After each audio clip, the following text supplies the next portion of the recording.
सकते इसमें। बहुत ही दर्दनाक, बहुत ही दयनीय स्थिति है।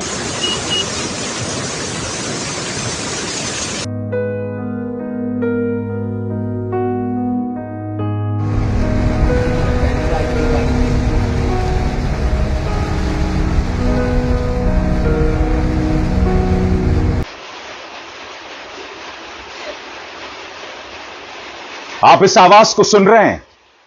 यह बारिश कई राज्यों में रुकने का नाम नहीं ले रही है दोस्तों। यह बारिश कई लोगों की जी का जंजाल बन गई है। पंजाब में 29 लोग मारे गए हैं बाढ़ की वजह से। हिमाचल, उत्तराखंड में भी बाढ़ की विभीषिका देश देख रहा है। गुरुग्राम में हालात बद से बदतर हो रहे हैं। बारिश लोगों के लिए तबाही ला रही है, मगर साथ ही इसने पूरी तरह से विकास के दावों को एक्सपोज कर दिया है।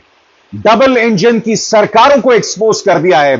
वो लोग जो ये दावा करते थे कि तमाम राज्यों में बारिश किसी का कुछ नहीं बिगाड़ पाएगी, उसने पूरी तरह से एक्सपोज कर दिया। दोस्तों, एक बार फिर मेरे आसपास देखिए, ये बारिश तेज होती जा रही है, तेज होती जा रही है और लोगों के लिए मुश्किलात पैदा कर रही है। मगर सबसे पहले आपकी स्क्रीन पर मैं 2 तस्वीरें पेश करना चाहता हूं। आपके आधे स्क्रीन पर है पंजाब की तस्वीर, पंजाब के गुरदासपुर की तस्वीर, और आपके आधे स्क्रीन पर आसमान से ली गई गुरुग्राम की तस्वीर, जहां 8-8 घंटे जैम लगा रहा। इन दोनों तस्वीरों को देखिए। दोनों तस्वीरों में आम इंसान की बेबसी को आप देख रहे हैं दोस्तों। आप देख रहे हैं गुरुग्राम, जो हमारा आईटी हब है, वहां पर क्या हालात हैं। 8-8 घंटे लोग रात को इस जैम में फंसे रहे, अपने घर बहुत देर से पहुंचे। और गुरुग्राम में हर बार यही तस्वीर दिखाई देती है। और दूसरी तरफ आप देख रहे हैं पंजाब में ये मवेशी किस तरह से बह रहे हैं। कई रिपोर्ट्स के मुताबिक ये मवेशी जो हैं बहकर पाकिस्तान में पहुंच रहे हैं, और ये हालत उन जगहों की है जो सीमा से सटे हुए हैं। मैं बात करूंगा गुरुग्राम की दोस्तों, क्योंकि डबल इंजन की सरकार पूरी तरह से एक्सपोज हो गई है। मगर सबसे पहले एक एक करके मैं पंजाब की तस्वीरें आपके सामने लाता हूं। मगर जैसे कि आप देख सकते हैं और सुन सकते हैं, बारिश लगातार तेज हो रही है दोस्तों। सुनिए 10 सेकंड के लिए। कहने को बारिश रूमानियत का सबब है, मगर यह बारिश कई लोगों के लिए जी का जंजाल बन रही है दोस्तों। सुनिए।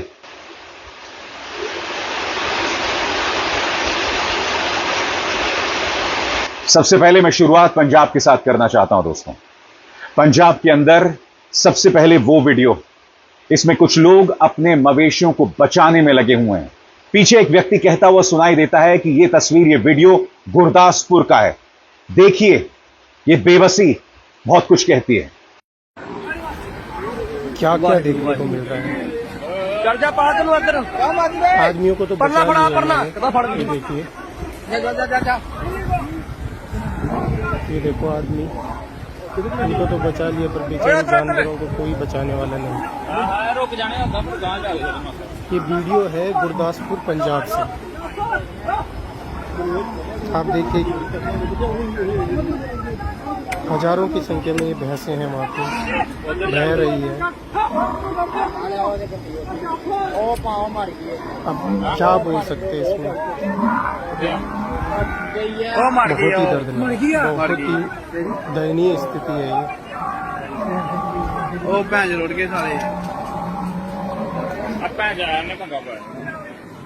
रोड बनाई इधर नहीं लेने चाहिए। ओ वे भैन जो कटा पचाओ ओए कटा ओए कटा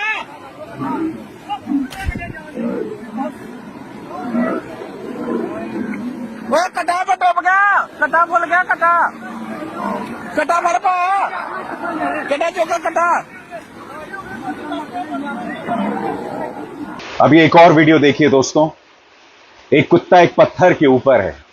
मैं नहीं जानता हूं कि उस कुत्ते को बचा पाए कि नहीं, मगर यहां पर आम इंसान इस कदर बेबसी में है। वो देख रहा है कि उसका सबसे वफादार साथी यानी कुत्ता भी किस तरह से इस हालात में है। इस तस्वीर को देखिए, क्योंकि यह भी अपने आप में एक बहुत बड़ी त्रासदी है। पंजाब से ऐसी भयावह तस्वीरें लगातार सामने उभर कर आ रही हैं। अब देखिएगा दोस्तों, ये एक घुमाव है, ये एक घुमाव है और यहां पर लोग जो हैं अपने सामान को बचाने की कोशिश कर रहे हैं, अपनी जान जोखिम में डाल के। ये तस्वीर पूरे स्क्रीन पर देखिए दोस्तों, ये अपने आप में निहायत ही खतरनाक तस्वीर है।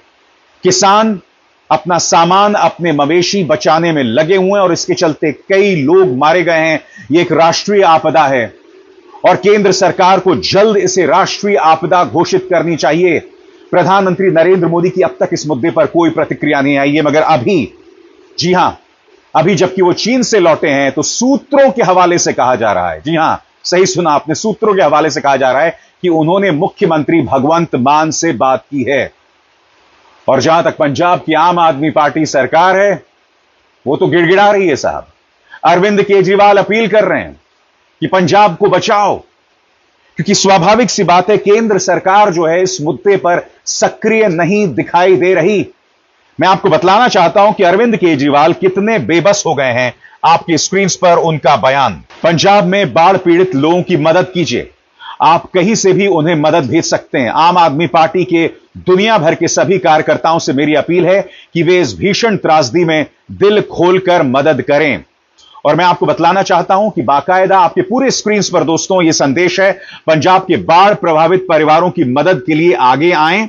और यहां आप देख सकते हैं कि बाकायदा खाते का नाम दिया गया है। अपने पूरे स्क्रीन पर देखिए, आप मेरे इस वीडियो को पॉज करके दोस्तों ये मदद कर सकते हैं। जैसे कि आप देख सकते हैं, खाते का नाम है पंजाब मुख्यमंत्री राहत कोष।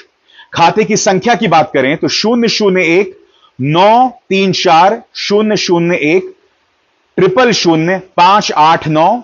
खाता जो प्रकार है वो है सेविंग्स। IFSC फंड जो है वो है TPSC 00000019। शाखा कोड है 0019। शाखा नाम पंजाब राज्य सहकारी बैंक लिमिटेड। शाखा कार्यालय है पंजाब सिविल सचिवालय सेक्टर 1 चंडीगढ़। तो मेरी आप सबसे अपील दोस्तों कि बड़ी तादाद में पंजाब की मदद कीजिए, क्योंकि हालात बद से बदतर होते जा रहे हैं। हर तरफ बाढ़ की यही विभीषिका दिखाई दे रही है। अब आपके सामने देखिए दोस्तों, यह है जालंधर का मंजर। जालंधर में आप देख सकते हैं, ऐसा लग रहा है कि कोई नदी है। नहीं साहब, यह नदी नहीं है। बाढ़ के आने के बाद यह तस्वीर बनी हुई है। यह अपने आप में सिहरन पैदा करने वाली तस्वीर है दोस्तों। जैसे मैंने बताया, 29 लोग अब तक मारे गए हैं और यह आंकड़ा बढ़ सकता है। बड़े पैमाने में मवेशियों का नुकसान हुआ है। कई ऐसी तस्वीरें सामने उभर कर आ रही हैं जिसमें लग रहा है कि मवेशी जो हैं बहकर पाकिस्तान की तरफ बढ़ रहे हैं। इस तरह की ढेरों तस्वीरें हैं दोस्तों आपके सामने। और आगे बढ़ने से पहले एक जरूरी संदेश, मेरे कार्यक्रमों के लिए आप नोटिफिकेशन का इंतजार मत कीजिए। मेरे चैनल में जाइए और खुद जाकर कार्यक्रम देखिए और रहिए अपडेटेड। और हां, ज्वाइन कीजिए मेरा चैनल। देखिए यह जरूरी संदेश। स्वतंत्र और आजाद पत्रकारिता का समर्थन कीजिए। सच में मेरा साथी बनिए। बहुत आसान है दोस्तों, इस ज्वाइन बटन को दबाइए और आपके सामने आएंगे ये 3 विकल्प। इनमें से एक चुनिए और सच के इस सफर में मेरा साथी बनिए। दोस्तों, अब मैं आपको पंजाब की एक और तस्वीर दिखाना चाहता हूं। यह शायद हेलीकॉप्टर से ली गई तस्वीर है। आपकी स्क्रीन पर देखिए, हेलीकॉप्टर से ली गई तस्वीर और लोग ट्रैक्टर्स में अपने सामान को ले जा रहे हैं। और यह घर के अंदर की तस्वीर देखिए साहब, बुरे हालात हैं यहां पर लोगों के। लोग अपने बच्चों को गोद में लेकर इस बाढ़ के पानी से गुजरते हुए दिखाई दे रहे हैं। कितने बेबस हैं ये लोग। और देखिए लोग किस तरह से रो रहे हैं यहां पर। ये हालात है पंजाब की, और इस तरह से उनके मवेशी बह रहे हैं। लोग कोशिश कर रहे हैं कि मवेशी को बचा सकें। और ये आप देख सकते हैं गुरुद्वारे के अंदर की तस्वीर यहां पर दिखाई दे रही है। हर तरफ बाढ़ की विभीषिका। पूरे देश की तरफ इस वक्त पंजाब देख रहा है। ये तस्वीरें आपकी स्क्रीन पर ड्रोन से ली गई तस्वीरें। लोग जो हैं वो नाव में बैठे हुए हैं। मैं जानता हूं दोस्तों, इस वक्त लोग अक्सर कहते हैं कि ये स्पिरिट ऑफ पंजाब है। जी हां, जो पंजाबियों का जज्बा है उसे देश सलाम करता है। ये वो पंजाबी है जिसने सीमा की सुरक्षा की। ये वो पंजाबी है जिसने पूरे देश का पेट भरा। और आज वो पंजाब एक जबरदस्त संकट में है। अफसोस की बात यह है कि प्रधानमंत्री नरेंद्र मोदी ने अब तक इस मुद्दे पर कोई बयान नहीं दिया। अफगानिस्तान में भूकंप आता है, 600 लोग मारे जाते हैं, प्रधानमंत्री का तुरंत बयान आता है, आपकी स्क्रीन पर उनका यह बयान, मगर अब तक पंजाब पर उन्होंने कुछ नहीं कहा है। मगर हां, सूत्रों के हवाले से खबर आ गई है कि उन्होंने पंजाब के मुख्यमंत्री भगवंत सिंह मान से चीन से लौटने की बात की है। मगर आपके जहन में सवाल होगा दोस्तों कि पंजाब को कितना नुकसान हुआ है, तो अब मैं आपके सामने त्वरित अंदाज में पेश कर रहा हूं कि दरअसल पंजाब को नुकसान कितना हुआ है। पंजाब में 2025 की बाढ़ ने जबरदस्त तबाही मचाई है। ताजा रिपोर्ट्स बताते हैं कि 2.5 लाख से ज्यादा लोग प्रभावित हुए हैं, 1044 से अधिक गांव डूब गए हैं और संपत्ति व पशुधन का बहुत बड़ा नुकसान हुआ है। अगर हम संपत्ति के नुकसान की बात करें तो 1044 से ज्यादा गांव प्रभावित हुए हैं। सबसे ज्यादा असर गुरदासपुर, जिसके 321 गांव, कपूरथला 115 गांव, अमृतसर 88 गांव, होशियारपुर 94 गांव में नुकसान हुआ है। कई घर और सरकारी ढांचे पूरी तरह से टूट फूट गए हैं। करीब 3 लाख एकड़ कृषि जमीन पानी में डूब गई है। खासकर धान और कपास की फसलें चौपट हो गई हैं, जिसका असर लोकल और एक्सपोर्ट मार्केट पर दिख रहा है। पशुधन का भी जबरदस्त नुकसान हुआ है। शुरुआती रिपोर्ट्स में बताया गया है कि हजारों मवेशी बह गए हैं या मर गए हैं। कई किसानों की रोजी रोटी पर सीधा असर पड़ा है, क्योंकि पूरा पशुधन ही खत्म हो गया है। कुल मिलाकर जो नुकसान हुआ है उस पर अब हम गौर करेंगे। अब तक 29 लोगों की मौत की पुष्टि हुई है। कई लोग लापता हैं, यानी कि यह आंकड़ा बढ़ भी सकता है। 15,000 से ज्यादा लोगों को सुरक्षित निकाला गया है। लगभग 7,000 से अधिक लोग राहत कैंपों में हैं। बाढ़ से सड़कों, पुलों, मकानों और फसलों का जो नुकसान हुआ है, उससे पंजाब को हजारों करोड़ का झटका लगने की आशंका है। इसे पिछले कई दशकों की सबसे बड़ी बाढ़ माना जा रहा है। यानी कुल मिलाकर पंजाब इस वक्त भारी तबाही झेल रहा है। संपत्ति, खेतीबाड़ी और पशुधन तीनों का बड़ा नुकसान हुआ है और सही आंकड़े पानी उतरने के बाद ही सामने उभर कर आएगा। यहां पर आप मुख्यमंत्री भगवंत मान को देख सकते हैं। जो लोग प्रभावित हैं, जिन्हें राहत शिविरों में रखा गया है, वो वहां पर पहुंचे हुए हैं। दोस्तों, बाढ़ का स्तर लगातार बढ़ रहा है और इस वीडियो में आप देख सकते हैं किस तरह से पशुओं को लोगों ने छतों पर रखा है। यह किस तरह की बेबसी बताती है दोस्तों, किस तरह की बेबसी बताती है। और आप जानते हैं पूरी दुनिया में पंजाब के पक्ष में कौन खड़ा हुआ है? सोच के आप हैरत में पड़ जाएंगे, क्योंकि इसी ईरान के बारे में हमारे गोदी मीडिया ने उनकी सुप्रीम लीडर की बेइज्जती करते हुए क्या क्या नहीं चलाया था। ईरान जो है वो इस वक्त पंजाब के साथ खड़ा हुआ है। ईरान का बयान आपके स्क्रीन पर। Disheartening to see the devastating floods in Punjab that led to immense loss and pain. Our thoughts and prayers with the affected people of Punjab and everyone who helps them in these grave moments. May God protect and bless all. यानी कि Iran Bharat के साथ खड़ा हुआ है, Iran Punjab के साथ खड़ा हुआ है। यह होता है असली दोस्तों। और याद कीजिएगा, इसी ईरान के सुप्रीम लीडर के बारे में इंडिया टीवी, न्यूज 18 सबने कितना जहर चलाया था कि ड्रग्स लेके पड़ा रहता है। आज वही ईरान पंजाब के साथ खड़ा हुआ है, अपना हौसला उनके साथ बांध रहा है। इस बयान से कोई असर नहीं पड़ जाएगा, उससे पंजाब की जो दिक्कतें हैं वो खत्म नहीं हो जाएंगी, मगर इससे पता चलता है कि मुश्किल हालात में कौन आपके साथ में है। मैं उम्मीद करता हूं कि प्रधानमंत्री जल्द सामने आएंगे और अपना बयान जारी करेंगे, क्योंकि अब तक केंद्र की तरफ से पंजाब को कोई सीधी मदद नहीं मिली है। इसे राष्ट्रीय आपदा भी घोषित नहीं किया गया है। चलिए मान लिया यहां पर आम आदमी पार्टी की सरकार है, मगर गुरुग्राम में बाढ़ के हालात नहीं है दोस्तों। गुरुग्राम में हर बार बारिश होती है और हालात बद से बदतर हो जाते हैं। पहले देखिए दोस्तों वो तस्वीर जो मैंने आपको कार्यक्रम की शुरुआत में दिखाई थी। यह तस्वीर किसी बिल्डिंग से ली गई है, ऊपर से ली गई है, और आप देख सकते हैं घंटों जैम गुरुग्राम में लगा रहा। यह है डबल इंजन की सरकार। अब मैं आपको कुछ और तस्वीरें गुरुग्राम की पेश करना चाहता हूं जो वहां की हकीकत को बता रही हैं दोस्तों। यह तस्वीर इफ्को चौक की है, रात 8:30 बजे की। देखिए पानी कितना, लोगों के घुटनों तक पानी है। यहां कारें डूबी हुई हैं।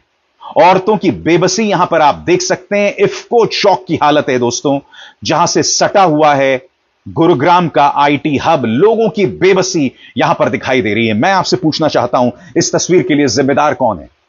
कौन है इस तस्वीर के लिए जिम्मेदार? क्या डबल इंजन सरकार इसकी जिम्मेदारी लेगी? भारतीय जनता पार्टी का कार्यकाल लगातार चल रहा है हरियाणा में। आप कैसे चुनाव जीते मैं नहीं जानता हूं, मगर यहां पर आप देख सकते हैं गुरुग्राम के लोगों की क्या हालात है। हर बारिश में यह तस्वीर दोहराई जाती है। कौन इसके लिए जिम्मेदार बताइए। अब मैं आपको गुरुग्राम की एक और तस्वीर दिखाना चाहता हूं। दोस्तों, टाइम्स ऑफ इंडिया की इप्शिता पाटिल ने यह तस्वीर पेश किया है। वो लिख रही हैं, Gurgaon is drowning. Hours of rain have turned roads into rivers as cars stalled, shops flooded, commuters waded through knee-deep water. City's drainage system collapses yet again. यह वीडियो लिया गया है कार के अंदर से। देखिए आपके सामने दोस्तों, गुरुग्राम पूरी तरह से डूब गया है। कुछ घंटों की बारिश ने सड़कों को नदियों में तब्दील कर दिया है। कारें रुक गई हैं, जम गई हैं एक जगह पर। दुकानों के अंदर पानी घुस गया है। लोगों की बेबसी इस वीडियो में साफ तौर पर दिखाई दे रही है।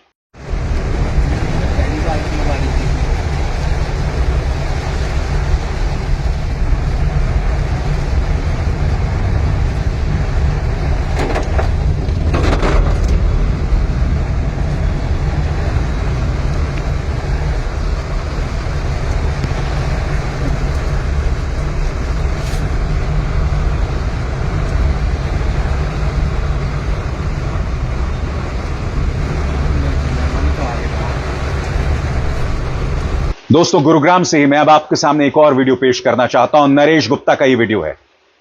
वो शायद गूगल में काम करते हैं। उनका कहना है कि अब हम भगवान के सहारे हैं, हमें कोई बचाने वाला नहीं है। और ये वीडियो उस बात की बानगी है। देखिए दोस्तों, ये वीडियो भी कार से लिया गया है। क्या हालत हो गई है गुरुग्राम की। मैं आपसे पूछना चाहता हूं, गुरुग्राम वो जगह है जहां पर लोग, फॉरेन कंपनीज काम करती हैं, मल्टीनेशनल कंपनीज काम करती हैं। क्या हालत हो गई है गुरुग्राम की। कौन है इसके लिए जिम्मेदार। मैं जानता हूं दोस्तों, जब बारिश होती है तो उस पर किसी का कंट्रोल नहीं होता है। जब प्रकृति का रौद्र रूप सामने आता है तो उस पर किसी का नियंत्रण नहीं होता है और हम उसे कंट्रोल भी नहीं कर सकते हैं। मगर ये हालात क्यों पैदा होते हैं, उसे तो कंट्रोल कर सकते हैं। हम गुरुग्राम के ड्रेनेज सिस्टम को लेकर तो कुछ कर सकते थे इतने सालों से। क्या किया हमने 11 सालों से, मैं जानना चाहता हूं। इतने सालों से हालात बद से बदतर हो रहे हैं गुरुग्राम में। और यह सब इसलिए होता है कि जब सरकारें आपके सवालों का जवाब नहीं देती हैं और आपको अनर्गल मुद्दों में उलझाकर रखती हैं, तभी ये हालात होते हैं। तभी गुरुग्राम में हर साल वही दास्तान दोहराई जाती है। एक बार फिर पंजाब के लिए मेरे दिल से प्रार्थना। पंजाब के मेरे भाइयों और बहनों को मैं इस मंच से सिवाय दुआओं के, सिवाय मोहब्बत के कुछ नहीं दे सकता। और मैं अपने स्तर पर एक नागरिक होने के नाते पंजाब की जितनी मदद कर सकता हूं वो पूरी मदद करने की कोशिश करूंगा। अभिसार शर्मा को दीजिए इजाजत। नमस्कार।